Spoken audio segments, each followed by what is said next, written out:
The dad question ഒരു Mexican സിനിമയാണ്. അതിലെ നായകൻ്റെ പേര് ഗയോ. അദ്ദേഹം ഒരു ടെലിവിഷൻ പ്രൊഡ്യൂസറാണ്. ഇയാൾ നല്ല തിരക്കുള്ള മനുഷ്യനാണ്. യാത്രകൾ, മീറ്റിങ്സ്, ഏറ്റവും അടുത്ത ആൾക്കാർക്ക് പോലും ഇദ്ദേഹത്തിന് സമയം കൊടുക്കാൻ പറ്റാറില്ല. അങ്ങനെ അദ്ദേഹത്തിൻ്റെ വൈഫ് ഡിവോഴ്സ് ചെയ്ത് പോകുന്നു. 5 വയസ്സുള്ള ഇയാളുടെ മകന് ആയിട്ട് നല്ല കണക്ഷനില്ല. കാരണം എപ്പോഴും ബിസിനസ്സും യാത്രകളും ഓട്ടമാണ് ഈ മനുഷ്യൻ. ഒരു ദിവസം മകനായിട്ട് ഇയാളൊരു ട്രിപ്പ് പ്ലാൻ ചെയ്യുന്നുണ്ട്. പക്ഷേ അറ്റ സമയത്ത് അത് ക്യാൻസൽ ചെയ്യേണ്ടി വന്നു. ജോലി സംബന്ധമായിട്ട് ആൾക്ക് തിരിച്ചു പോകേണ്ടി വന്നു. അപ്പോൾ അതിനുവേണ്ടി അദ്ദേഹം എയർപോർട്ടിൽ നിൽക്കുമ്പോൾ ഒരു ഫ്രണ്ടിനെ കണ്ടുമുട്ടാണ്. കുറേ അധികം വർഷങ്ങൾക്ക് ശേഷമാണ് ആ ഫ്രണ്ടിനെ കണ്ടുമുട്ടുന്നത്. അപ്പോൾ ഗായ ആ ഫ്രണ്ടിനോട് ചോദിക്കുന്നുണ്ട്, നീ ഇപ്പോഴും ഇങ്ങനെ പുറകോട്ട് നടക്കാറുണ്ടോ, വാക്കിംഗ് ബാക്ക്വേർഡ്സ്? അപ്പോൾ അയാൾ പറയില്ലടാ, അതൊക്കെ വിട്ടു. പക്ഷെ അതെനിക്ക് വലിയൊരു പാഠം നൽകി. It's A journey. നമ്മളെല്ലാ മനുഷ്യരും ഇങ്ങനെ മുന്നോട്ട് നടക്കുന്ന ആൾക്കാരാണ്. വാട്ട് ഈസ് നെക്സ്റ്റ്, അടുത്തത് എന്തെന്ന് പറഞ്ഞിട്ട് ഇങ്ങനെ മുന്നോട്ട് നടക്കുകയാണ്. നമ്മുടെ ജീവിതത്തിൽ അടുത്തത് എന്തെന്ന് നമ്മൾ ചോദിക്കുമ്പോൾ നമ്മൾ ഒന്ന് പിറകോട്ട് നീങ്ങണം.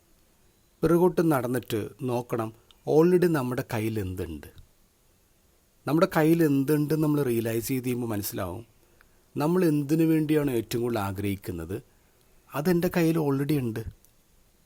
ഈ ചിന്ത ഗയോയെ സ്ട്രൈക്ക് ചെയ്യാണ്.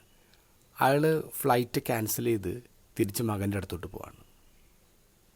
ഇന്നത്തെ ഗോസ്പലിൽ നമ്മൾ കാണുന്നു 2 ശിഷ്യന്മാരെ എമ്മാവൂസിലേക്ക് പോവാണ്. അവർ മുന്നോട്ട് നടക്കുന്നത്, പക്ഷേ ഈശോയുടെ കൂടെ ചേർന്നിട്ട് അവരെ പിന്നോട്ട് നടത്തുകയാണ്. ഇതുവരെ കഴിഞ്ഞ കാര്യങ്ങളിലേക്ക് അവരെ വീണ്ടും ഒന്ന് നടത്തുകയാണ്. അപ്പോഴാണ് നടന്നു കഴിഞ്ഞ കാര്യങ്ങളിലൊക്കെ ഒരു പുതിയ വെട്ടം അവർക്ക് കിട്ടുന്നത്. അവരുടെ ഹൃദയം ജ്വലിക്കുന്നത്. അവരെന്തിനാണോ മുന്നോട്ട് നടന്നുകൊണ്ടിരിക്കുന്നത് അത് ഓൾറെഡി അവരുടെ കൂടെ ഉണ്ട്. അവർ യാത്ര അവസാനിപ്പിച്ചിട്ട് ജെറുസലേമിലേക്ക് തിരിച്ചു വരുന്നു. അവരുടെ കൂട്ടുകാരോട് ഹാപ്പിനെസ് പങ്കുവെക്കാണ്. എല്ലാ യാത്രകളും മുന്നോട്ടാവണമെന്ന് ഒരു നിർബന്ധവുമില്ല.